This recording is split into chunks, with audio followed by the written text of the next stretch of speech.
Hello, everyone. Welcome to my YouTube channel, Prof. Jeffrey Sachs Fan World. And here is today's content. When I first heard President Emmanuel Macron's declaration that France will not send its youth to fight in Ukraine, I immediately recognized its deeper significance. Statements of this kind are never merely tactical. They are signals to allies, to adversaries, to domestic constituencies, and ultimately to history itself. Macron was not simply offering reassurance to French families. He was marking the boundaries of French power in a conflict that has pushed Europe to the edge of its geopolitical and moral capacity. Let me start with the broader context. Europe today is not the Europe of a decade ago. It is divided, anxious, and internally stretched by economic pressures, political extremism, and fatigue over a war with no clear end in sight. When Macron speaks about Ukraine, he must speak not only as the president of France, but as one of the few European leaders who still attempts to articulate a continental vision. Yet even he cannot escape the reality that Europe lacks the industrial capacity, military cohesion, and political will to sustain an open-ended confrontation with the nuclear-armed Russia. This is why Macron's statement resonates so strongly. He is acknowledging indirectly but unmistakably that France cannot and will not escalate the conflict in ways that could provoke uncontrollable consequences. And I emphasize uncontrollable because that is the shadow under which all European calculations now unfold. Russia has made it abundantly clear that it sees Ukraine not as a local dispute, but as a core strategic interest. Sending French soldiers, even symbolically, would shift the conflict from proxy dynamics into direct confrontation between NATO and Russia. Macron understands this, and he knows the French public understands it too. Another layer must be considered domestic politics. French society is weary of external interventions after decades of mixed experiences in Africa and the Middle East.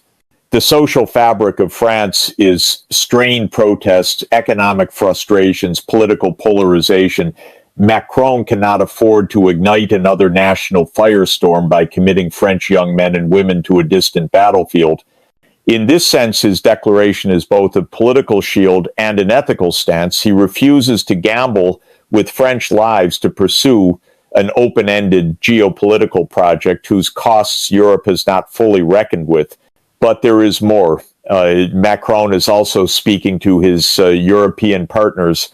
He is signaling the limits of Europe's collective will, implicitly pushing Germany, Poland, the Baltics, and even Washington to confront the uncomfortable truth. Europe wants Ukraine to survive, but it does not want to fight Russia directly. Macron is drawing a line not to weaken Ukraine, but to prevent the kind of escalation that would plunge the entire continent into catastrophe. His words reflect not fear, but realism. Finally, Macron is sending a message to Moscow. By declaring that France will not send troops, he is reducing the risk of miscalculation while preserving space for diplomacy. Paradoxically, limiting military options can expand political ones.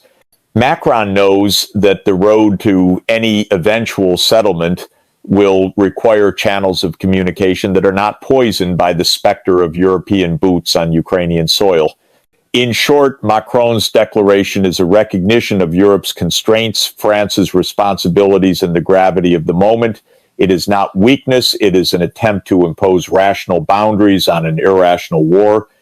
When I analyze Macron's refusal to send French troops to Ukraine, I cannot separate his words from the powerful domestic constraints shaping modern French political life.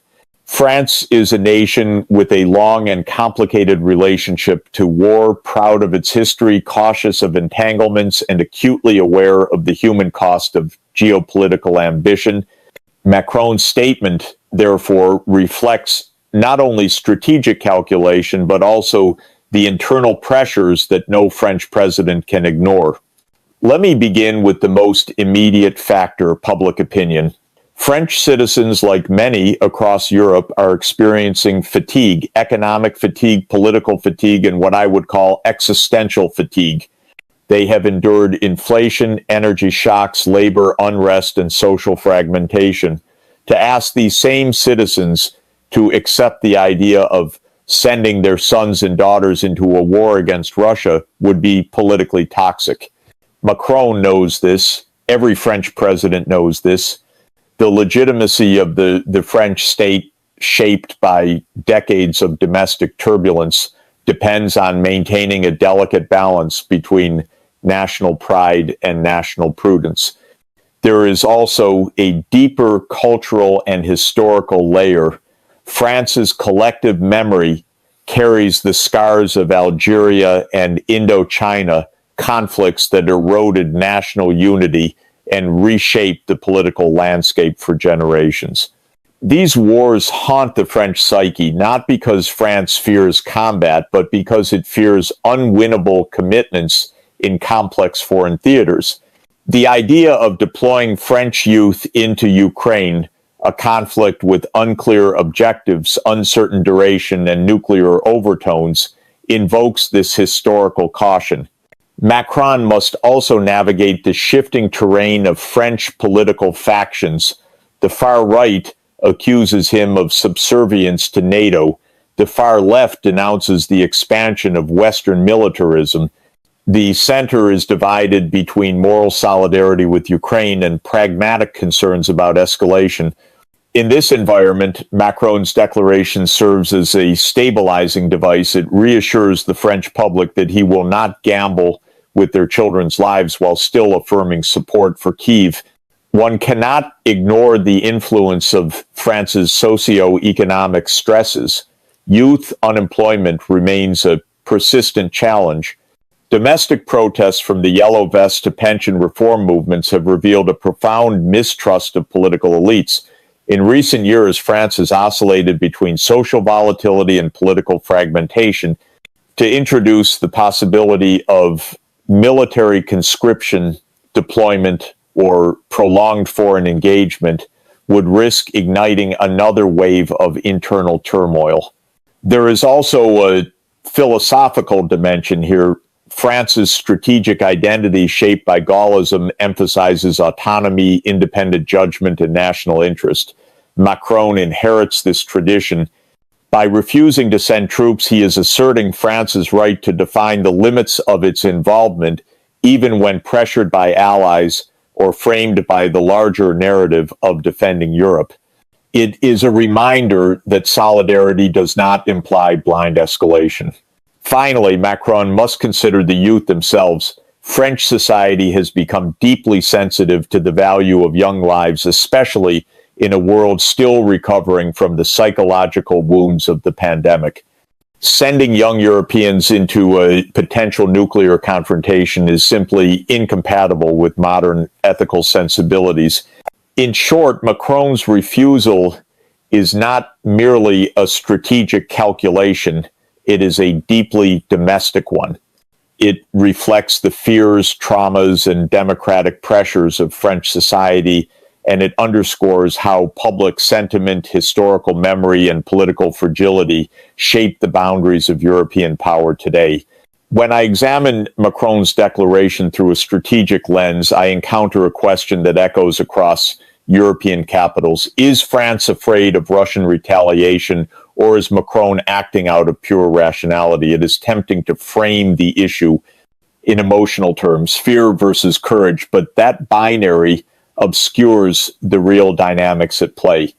In truth, Macron's position reflects a sober calculation of risks that any responsible head of state must weigh in an era defined by nuclear multipolarity, hybrid warfare, and the erosion of strategic predictability. Let me first address the notion of fear. Russia has repeatedly signaled, both through rhetoric and military posture, that it views Ukraine as a core strategic interest. For Moscow, foreign troops, especially from a NATO power crossing into Ukraine, would be interpreted as a direct challenge to Russia's security sphere. Such an escalation would not remain confined to the battlefield. It could trigger retaliatory actions in cyberspace, energy grids, political subversion, or even military responses against NATO infrastructure. France, as a nuclear-armed state and key NATO member, cannot dismiss these risks. But it would be a mistake to interpret Macron's caution as capitulation. What I see instead is strategic rationality. France does not fear Russia in the emotional sense. It fears the consequences of miscalculation in a conflict where the escalation ladder is steep and poorly regulated. The risk is not that Russia seeks war with France. Moscow has no such interest, but that a sequence of defensive reactions, misunderstandings, or emergency decision-making could spiral into a confrontation no one intended. There is also the question of strategic asymmetry. Russia's doctrine allows for rapid escalation and the integration of nuclear signaling into conventional conflict. France, like most democracies, must act within the constraints of public opinion, multilateral coordination, and legal frameworks. Macron knows that France cannot mirror Russia's risk tolerance or decision-making speed. Entering a battlefield designed around Russian strengths would be a profound strategic error. Another factor is European vulnerability. Not all NATO members are equal in their exposure to Russia's retaliatory capacity. France relies heavily on interconnected European energy systems, critical infrastructure, and cyber networks, all of which Russia has targeted before. A French deployment to Ukraine would place not only French soldiers at risk, but the entire European civilian landscape. Macron must consider not just the battlefield, but the homes, hospitals, and industries that could become collateral victims of escalation. And then there is strategic coherence. NATO itself is divided. Some states urge direct action. Others fear provoking Russia. Many simply lack the military capability. Macron's caution reflects an implicit acknowledgement that Europe, as it exists today, is not prepared for a direct confrontation with Russia. The alliance is strong on paper, but fragile in political unity, industrial capacity, and readiness. To act decisively without a coherent European strategy would be reckless. Finally, Macron's approach contains a philosophical insight that echoes deeply with my own worldview. Peace is not preserved through bravado, but through disciplined restraint and structural realism. Macron is not shying away from Russia. He is avoiding the trap of escalation that could destroy the very Europe he is trying to defend. Thus, the question is not whether France is afraid, but whether France is sober. Macron's refusal is not born of fear. It is born of an understanding that in this conflict, the greatest danger is not weakness, but miscalculation. When I turn my attention from France to Europe as a whole, I see the deeper structural reality shaping Macron's position. Europe is not prepared militarily, industrially, nor politically for direct intervention in Ukraine. This is not a critique. It is an observable fact, and it forms the backbone of Macron's refusal to send French youth into the conflict. His statement reflects in many ways the broader truth of the European project, ambitious in vision, limited in force, and deeply dependent on cohesion that is increasingly fragile.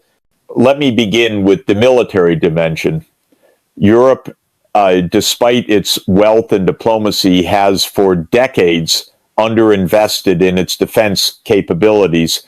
Armies are smaller. Ammunition stocks are depleted. Industrial production lines are slow and fragmented. Some countries have only a few days' worth of artillery shells. Others lack modern air defenses. These weaknesses were well known before the war, but the conflict in Ukraine exposed them with unprecedented clarity. Then there is the matter of political fragmentation. Europe is not unified in its threat perception. The Baltic states and Poland see Russia as an existential danger. Germany is cautious. Hungary maintains cordial relations with Moscow. Southern Europe is preoccupied with economic and migration issues. Macron must navigate this mosaic of interests. If he were to deploy troops, he would do so without consensus and risk shattering what remains of European unity. This fragmentation extends to public opinion. In most European states, including France, voters do not want direct involvement in Ukraine. Leaders must respect democratic limits. They cannot pursue escalation without democratic legitimacy. Macron's refusal reflects the constraints of democratic governance, not weakness of will. Another crucial factor is industrial capacity. Europe cannot sustain the ammunition levels required for large-scale warfare. Russia, by contrast, has mobilized its economy. Europe's factories cannot match Russian production lines in the short term. To send troops without the industrial foundation to support them would be irresponsible. And finally, Macron is constrained by NATO's internal contradictions. The alliance is powerful, but its strength lies in collective defense, not unilateral interventions within a conflict that borders Russia. NATO has deliberately avoided direct confrontation. Macron cannot break this strategic equilibrium on his own. In sum, Macron's refusal to send French youth to Ukraine is not merely a national decision. It is the consequence of Europe's structural limitations. He is acting within the reality of a continent that wants stability but lacks the unity and capacity to escalate. His stance reflects not retreat but recognition. Europe must rebuild its strength before it can speak the language of military risk. This is the silent truth beneath Macron's words. Europe is powerful in ambition but limited in readiness, and no responsible leader can ignore that. When I look beyond France and examine Europe's collective posture, I see a continent caught inside a profound strategic dilemma, one that explains perhaps more than any single factor Macron's refusal to commit French troops to Ukraine. Europe today speaks the language of resolve but acts in the grammar of hesitation. It condemns Russian aggression, pledges solidarity with Ukraine, and calls for a united front. But when confronted with the possibility of real military escalation, Europe fractures. This fragmentation isn't accidental. It reveals a deeper vacuum of leadership and a chronic ambiguity at the heart of European strategy. Let me begin with the leadership vacuum. For years, Europe depended on Angela Merkel to provide a steady center of gravity. With her absence, no figure, neither Macron, Schulz, nor the institutions in Brussels, has been able to fill the void. Macron tries often with energy and ambition to speak for Europe, but he leads a France divided domestically and constrained internationally. Germany, the economic engine, lacks strategic confidence. The EU Commission has influence but not sovereignty. The result is a Europe that can articulate values but struggles to convert them into aligned action. This vacuum becomes glaring in the context of Ukraine. Some states want maximal pressure on Russia, others want negotiated solutions. Many simply want the war to end without greater involvement. Macron's declaration reflects this reality. He understands that France acting alone is untenable and Europe acting unanimously is impossible. Thus, he is forced to navigate a space where leadership is demanded but collective capacity is missing. Europe's second dilemma is strategic ambiguity. The continent has not decided what it truly wants in Ukraine. Does Europe seek Russia's defeat or containment or a negotiated freeze? The answer changes depending on whom you ask. The Baltics want decisive defeat of Russia. Germany wants stability and de-escalation. France wants strategic autonomy. Southern Europe wants relief from economic strain. Central Europe wants U.S. leadership. This divergence creates not a strategy but a spectrum of incompatible preferences.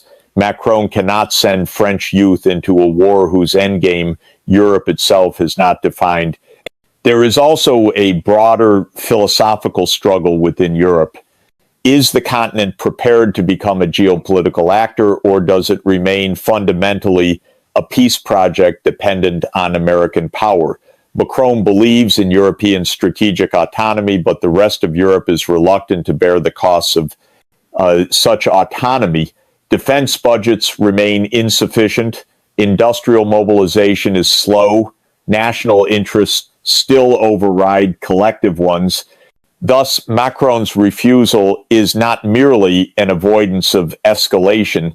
It is an acknowledgement of Europe's incomplete transition from a post-war economic union to a geopolitical actor.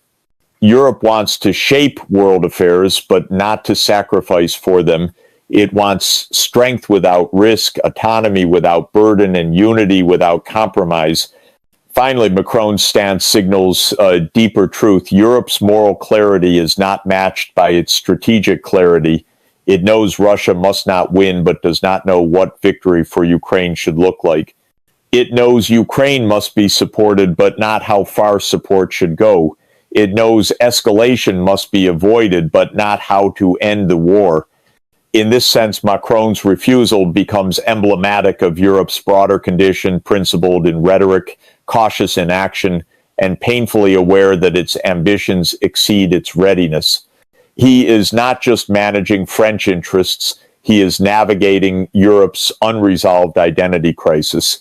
This is the silent structural dilemma behind Macron's words, and it reveals far more about Europe's future than the statement itself.